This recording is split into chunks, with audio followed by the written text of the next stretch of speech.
Well, once again, I'm driving right into the action here, the danger. All the cars are being taken off the 101 freeway, but because I have a Sheriff's Press Pass, I can actually drive down this empty freeway here. Let's see if I get stuck or I make it through. I have a lower car than these guys. If we make it through, it'll be amazing. If not, I'm totally screwed. I'll have to get my car out of here somehow. Wow, I made it through.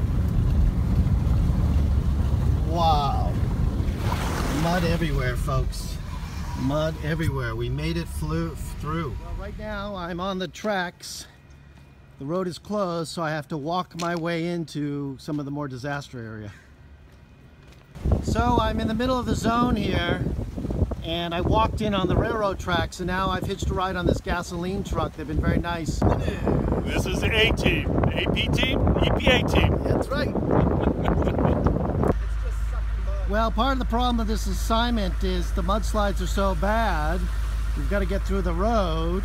We met this gentleman here. Say hello. Howdy. And he's got a Hummer, and so he's kind of trying to help us get closer to where it's going. But first, we have to try to move some boulders.